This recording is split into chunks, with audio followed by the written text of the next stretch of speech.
The one who ran. Come on, let's do this shit.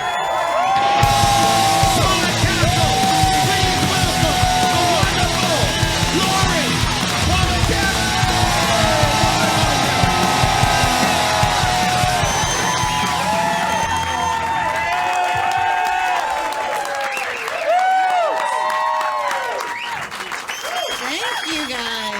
Thank you guys so much.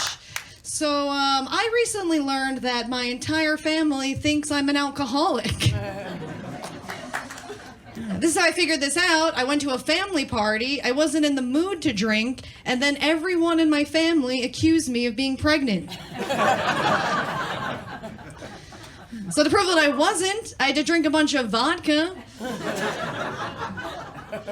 And then at the end of the night, I was hammered, and I was like, I think this is really gonna hurt my baby.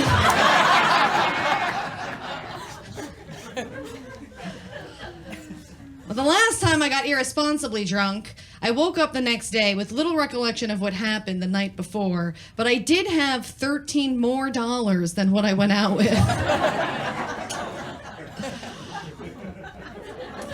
Kind of a fun little mystery, right? Because I either A, robbed someone, or B, had sex for money. And either way, I am terrible at one of those things.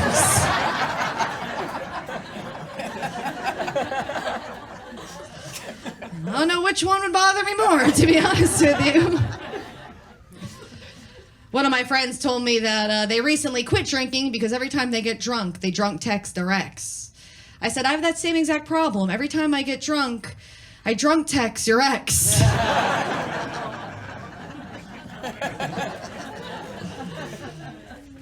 I'm a weed smoker too. We got any potheads in here? I do. I love smoking weed, but I am a paranoid person, so it triggers my neurosis sometimes. Like I downloaded a sniper game on my phone. I played it one time, forgot that I downloaded it. A couple weeks went by, I got really high, and one of those push notifications popped up on my phone. It said, "The president is about to be assassinated.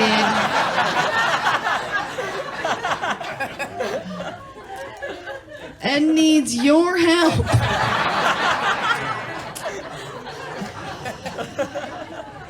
I was like, what? I am way too stoned to save the president.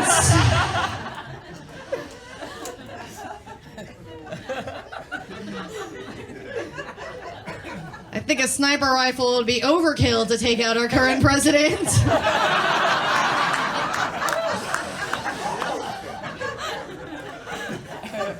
I think if you really want to hurt him, just throw a banana peel in front of him while he's walking.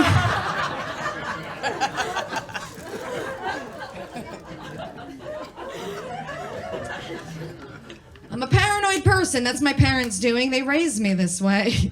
Like growing up, my parents taught me how to escape the trunk of a car so many times. Guys, I can't believe I haven't been kidnapped yet. I'm like, when do I get to show off those skills that I honed? When I'm walking down the street, if a van slows down next to me, I get a little bit excited. I'm like, this is it. This is the moment I've been trained for. I can't wait to kick out those taillights. Because my parents want me to believe that people are actively seeking to murder me specifically, which I know is not a thing that's happening, but it's still in the back of my mind. Like if I'm in an Uber, I pull out strands of my hair, I bite off my fingernails, I chew on the headrest. You want to leave as much DNA behind as possible. Make it really easy to bring your murder to justice. I do have some online stalkers though, which is, it's weird, right? It's weird because I'm not rich or famous, but I just have like a few people who want to wear my skin, mostly in Texas. Comedy is a weird deal. I do. I get these messages from this one guy who messages me all the time, these crazy things. And he's always like, Laura, you could come to Texas and stay in my house. I promise you I'm not a creep. Oh. Well, now that I have your word, I'm gonna fly down to the Houston Improv in 2 weeks. And that's a creepy thing, right? Like, cause I don't have really means of protecting myself. I'm a small girl, I don't have a lot of money, but I figured out a loophole to get the government to pay special attention to me. Yeah, now I just Google how to join ISIS all the time.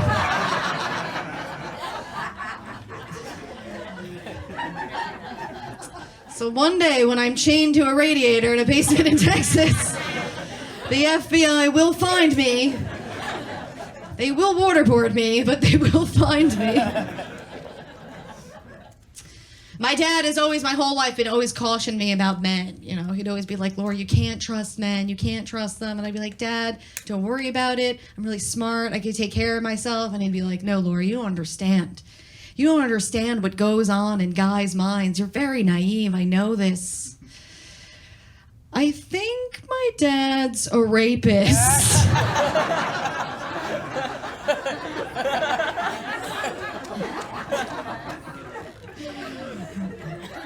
So I maced him.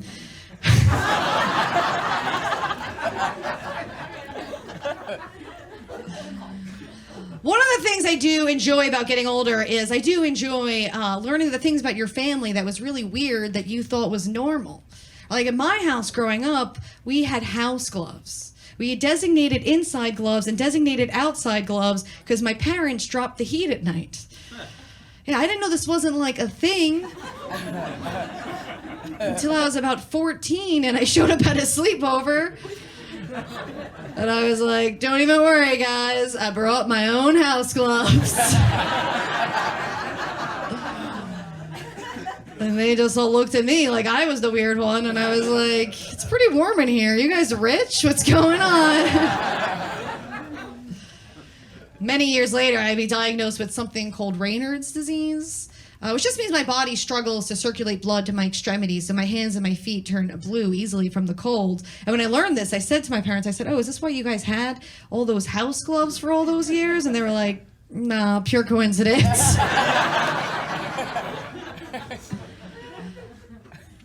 My dad is a very stereotypical New York Italian father. Like growing up, he was very stern. He never cried. He never told us that he loved us, but he did call us retarded a lot.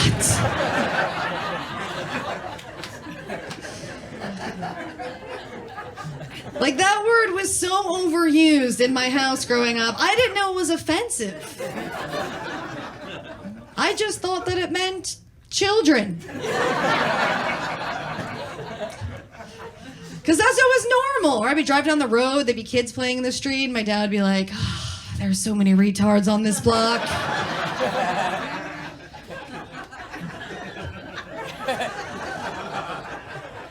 Before bed, he'd be like, did you retards brush your teeth yet? And I was a shy kid growing up. I didn't know. During recess, I would just sit by myself, and my teacher would say, Lori, why aren't you on the playground? And I said, I don't want to play with the other retards.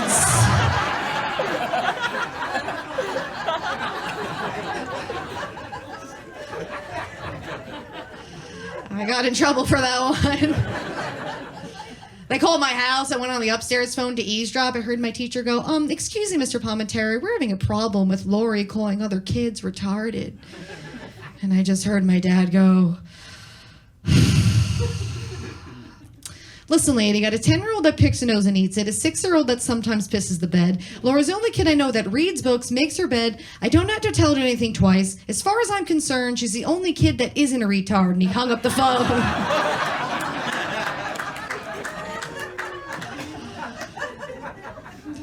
And that's how I know my dad loves me.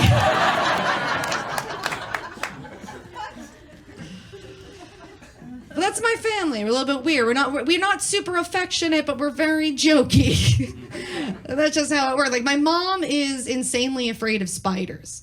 And one time there was a spider on the ceiling. My dad went to kill it with a Swiffer. It fell. My mom screamed, and then my dad got annoyed and yelled, "Shut up! You're making it worse!" And meanwhile, we had some company over. So all they were subjected to was some light banging Mom scream, and then Dad go, "Shut up, you're making it worse."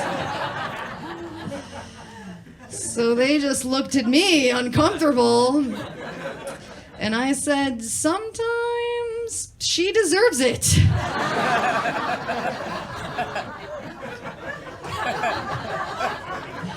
She is real whiny.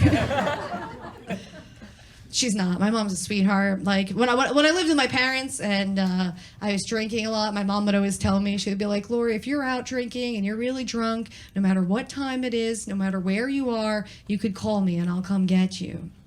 So one time it was the middle of the night, I was wasted. I called her up. I was like, "Mom, it's me. I'm drunk. I need your help. Bring water." She said, "Oh my God, where are you?" I said, "I am under your bed."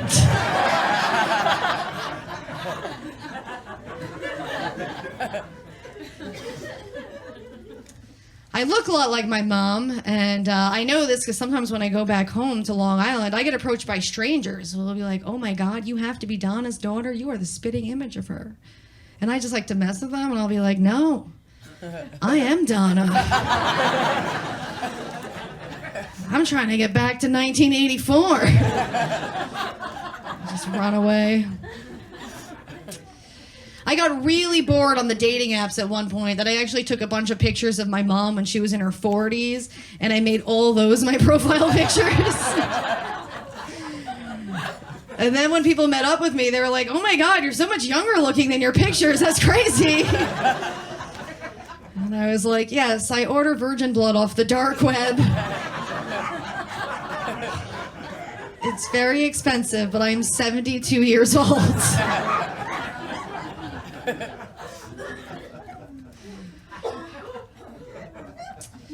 My younger brother is just a couple years younger than me. My entire life, he had sprinkled on the toilet seat. It's so gross, right? Because every time I had to go to the bathroom, I had to go in there and wipe it off with his toothbrush.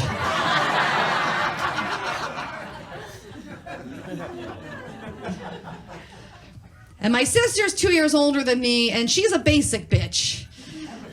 I don't mean that as an insult, I don't, because basic bitches are the happiest people on planet Earth. Have you ever seen a basic bitch at brunch with unlimited mimosas? Have you seen the smiles on their faces? I have never been that happy since I was a child. Do you know what I have to do to be as happy as a basic bitch who bought new Uggs? Like, I would have to come off a roller coaster, do a line of ketamine, and have sex with Johnny Depp and Penelope Cruz in their prime simultaneously. That's what I would have to do.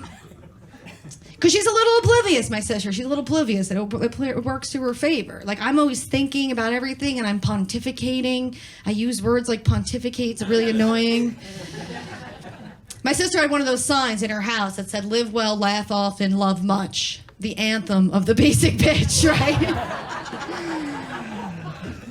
And I'm such an asshole, but I made a replica of this sign, an exact replica, but I made it say, "Live well, laugh often, fuck off." It took my sister 6 months to realize it was a different sign. And she wasn't even the one who noticed. It was my 6-year-old nephew who was like, "I think that's a bad word." And I'm subjected to the basic bitches all the time in the city, and that annoys me. Like, I was on the subway, these two basic bitches were having this conversation that just, it was just irritating me for no reason. The one basic bitch, she was like, "Jennifer Aniston doesn't need a man. She doesn't need a man, and that's so me. I'm so happy without a man, that's so me." And then the other basic bitch was like, "You see this jacket? You see this jacket? I got this jacket on sale for 50% off. It is so me. It says I'm fierce, but I like to cuddle. That's so me." And then this guy walked on the subway, and he had this dying cockroach stuck to the heel of his shoe. And I said, "You ladies see that cockroach? That's so me."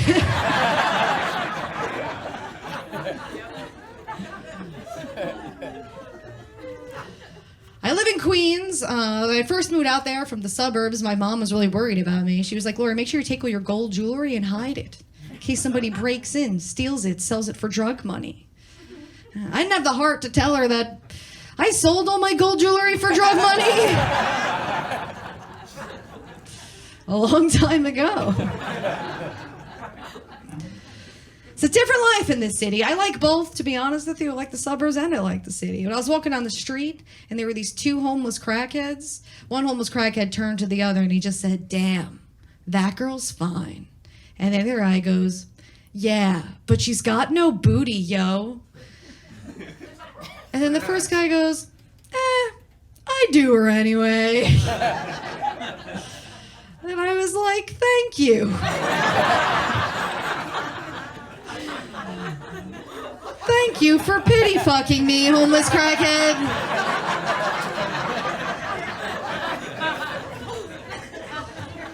That's what I need in my life right now. Gonna call up my mom, tell her I met a nice man. With a really cheap apartment. I'm single these days. My family likes to give me dating advice. This is what my mom said to me. My mom said, "Laurie, the best way to win a man is through his stomach." I said, "I don't know, Mom, I don't know. I think a man gets pissed off no matter where you stab him." You guys hate that. It's hard dating as a single female. People think it's easy for us. It's not. Like, if I hook up with a guy, I have to use reverse psychology on him so that he'll use a condom.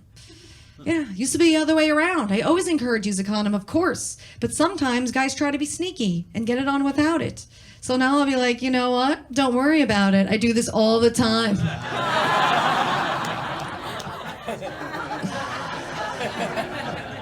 It's no big deal.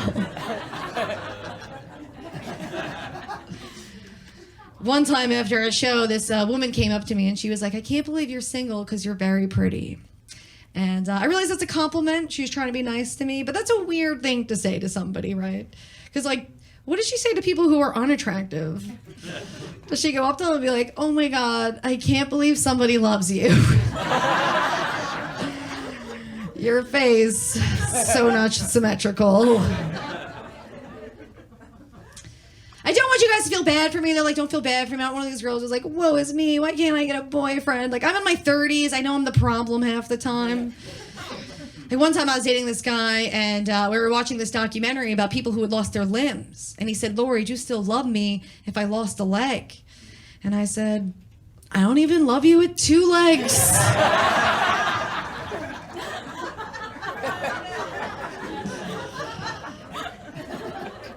Shouldn't have been surprised when that ended. I was. We broke up. We got back together briefly. I met his uncle. His uncle was like, "Laurie, you're good for Dave, not like his last girlfriend. What a nightmare." I said, "Yeah, I know. I heard all the stories." He said, "Yeah, she was really mean and sarcastic, but thought she was funny because she's a comedian." I was like, "That's me, actually."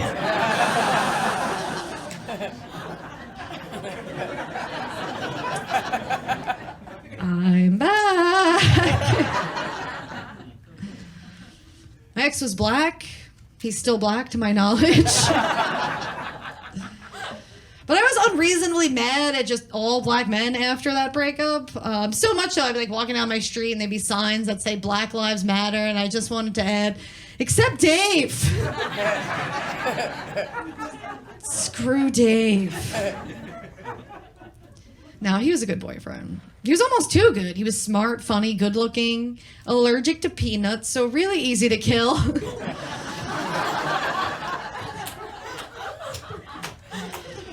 I won every argument by making it rain Reese's Pieces in there.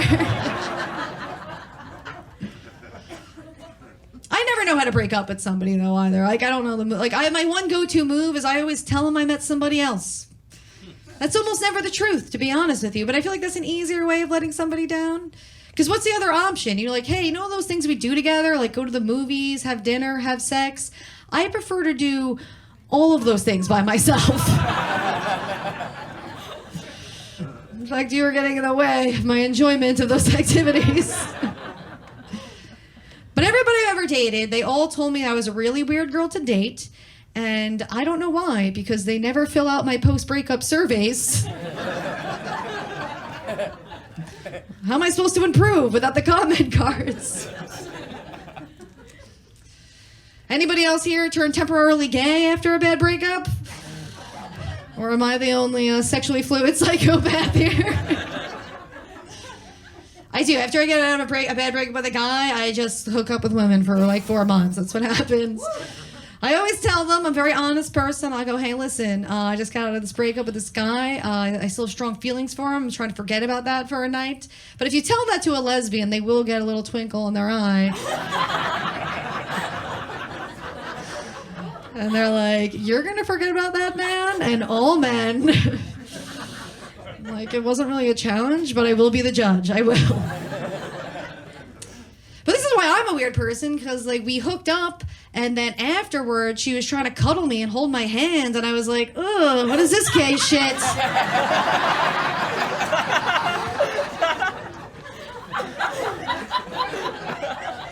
It's not what I signed up for. My best friend is gay, and that annoys me from time to time. I blame him for me being single. It's not his fault. That's not fair. But the thing is, he seems straight. So whenever we hang out, which is all the time, I don't get hit on. Because people always assume that we're a couple. And I'm like, dude, would it kill you to throw a limp wrist or some jazz hands? Every once in a while. Like, I want that guy to buy me a drink. Can you wear those Rent t-shirts I always buy you for Christmas? Take a hint. I am at that age, though, where I go to a lot of weddings. And I was at this one wedding. It was weird, because in the sermon, the priest was comparing marriage to building IKEA furniture. Yeah. I'd never been married, so I had questions. I said, are you saying that it's really frustrating, and after several years, probably falls apart? Because I'm holding out for that Ethan Allen marriage. That's what I want. The weirdest wedding I ever went to, though, the bride and groom looked a lot alike. It was like Mickey and Minnie. They had the same face, just one was wearing a bow. I was told they met online. I was like, was it Ancestry.com?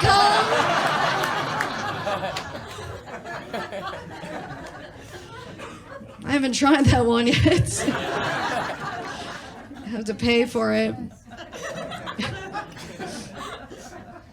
I have decided, though, I don't think I want to have kids. I don't think I want to have kids. I'm too tired all the time for no reason whatsoever. You guys are here. You have kids at home. I'm genuinely impressed you made it. Yeah. I saw a mom gather 3 kids from a playground. I went home and took a nap.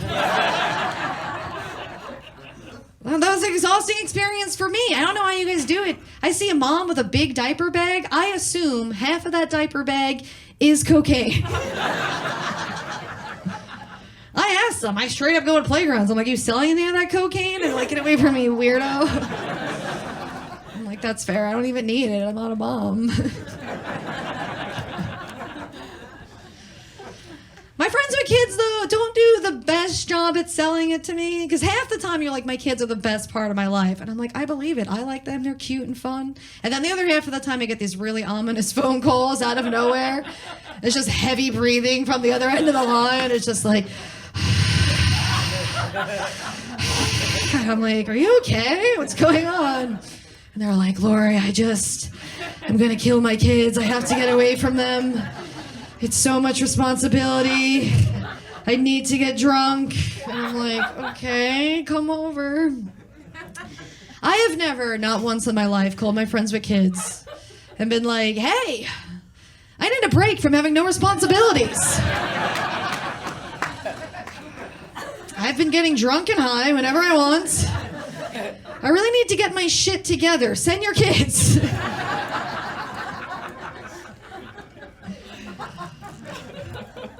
But another reason I don't want to have kids is I want abs. That's what I really want. I want abs, yo. That's what I want.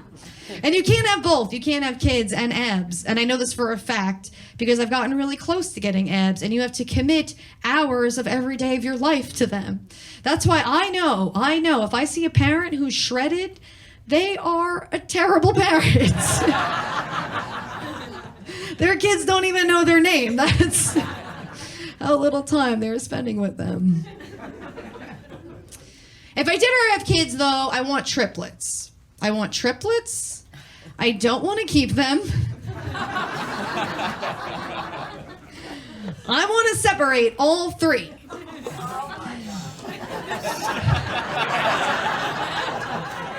Hear me out, Smodcastle. Hear me out. I'd give them each a pendant. This way they have a lifelong mystery to solve. What a fun purpose for them.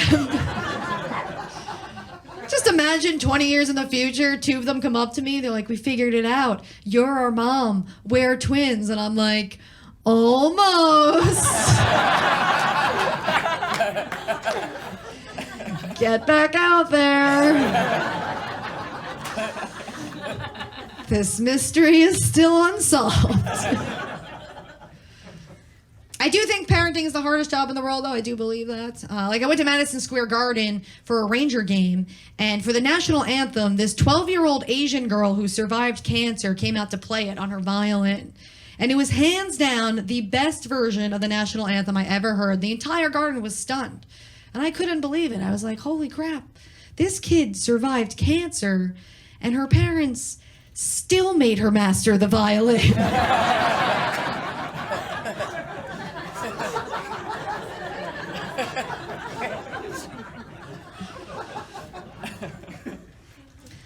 I was in the airport and I had to go through one of those body scans, and they asked me if I was pregnant, and I said, I was kind of hoping you could tell me.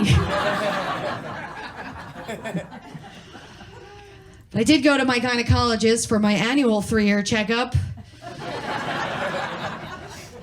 And she was foreign, so like we couldn't really understand each other. There was a tough language barrier. Like, she told me my vagina was nice. Yeah. I said, I don't know what that means. Are you telling me that it's healthy? Or did it tell you you have pretty eyes?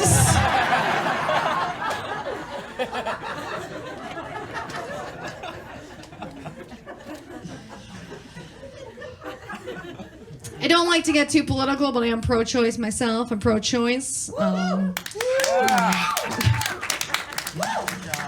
Thankfully, I never had to have an abortion or anything like that, but don't tell my ex, because I already spent his money.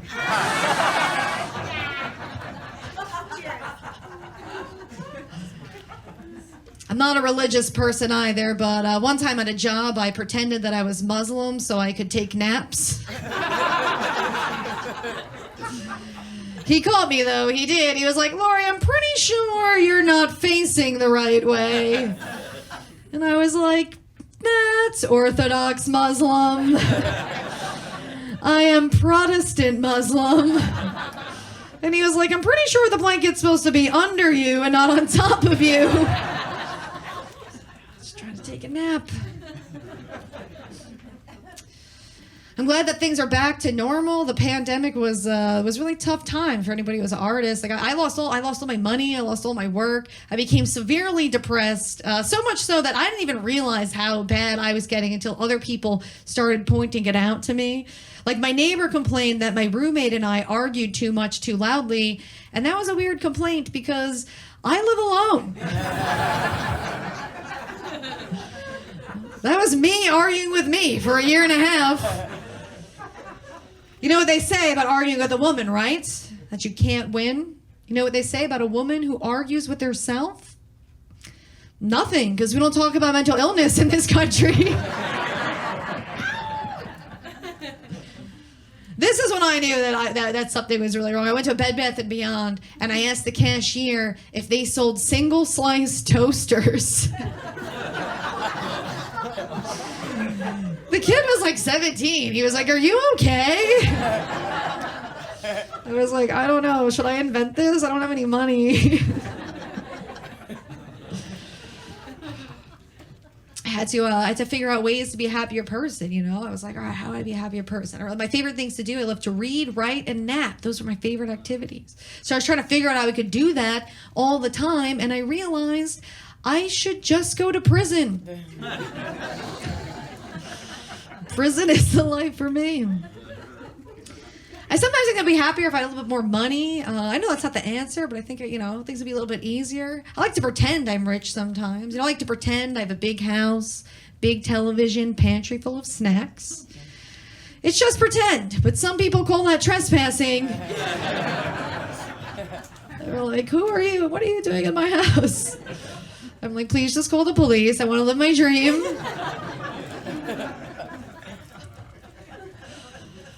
One of my friends tried to help me out. She sent me this article that said that walnuts were really helpful for depression. So I talked to a walnut for a week, nothing.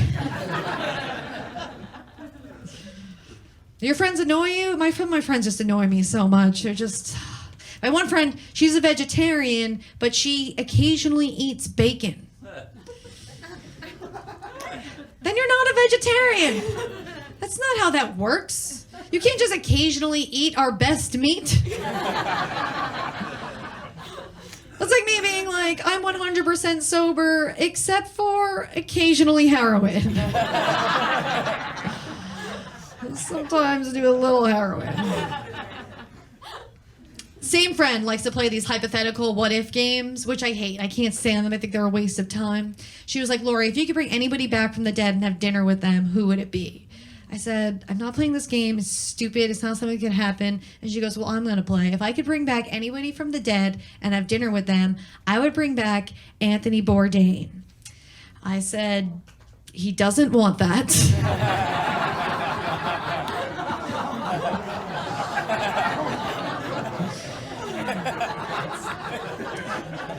He left. Also, he had all the best dinners with all the best people. He doesn't want to have Chinese food with you on your futon on Thursdays. I'm not saying I don't like that. Just saying.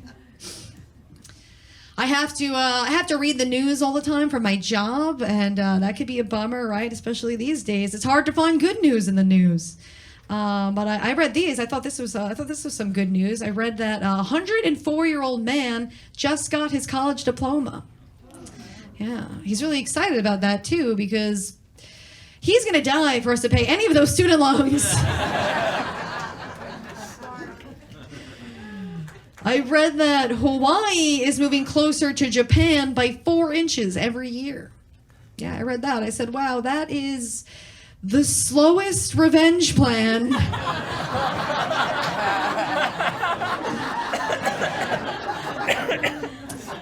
It's a little World War II humor for you.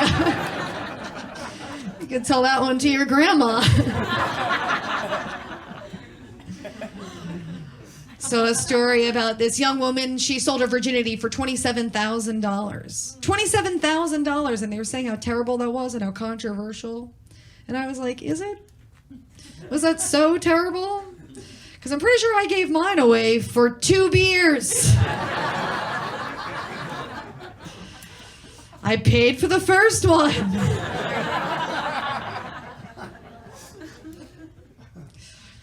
But my other favorite things to do are I love to go to the movies and I love to surf. Those are my other favorite activities. I love to go to the movies. I go by myself usually. I sit in the handicap seats almost every single time. Yeah, those are the best seats in the house. One of my friends said to me, he said, but Lori, what happens if a handicapped person comes in? And I said, well, then I'll fight them. I'll win. I'm not handicapped.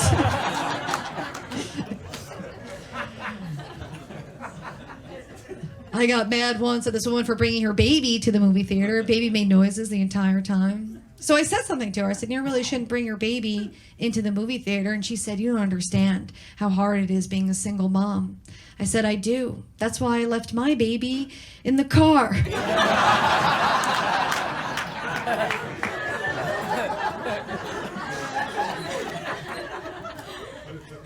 It's all right, guys. I don't really have a baby. Social services took it. That's what happens. It's gonna be all right, though. She'll find her way back to me because she has that third pendant.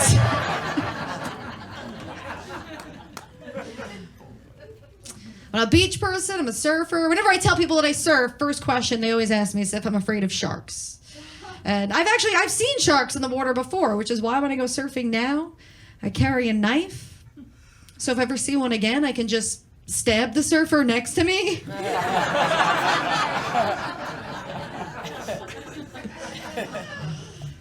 I went surfing in a bikini, which I don't usually do, because sometimes if you surf in a bikini, your boob pops out. It does happen. Got out of the water. A mother was upset with me because her young son had seen it. And I was like, honestly, I'm a little bit upset, because I think your son owes me $1.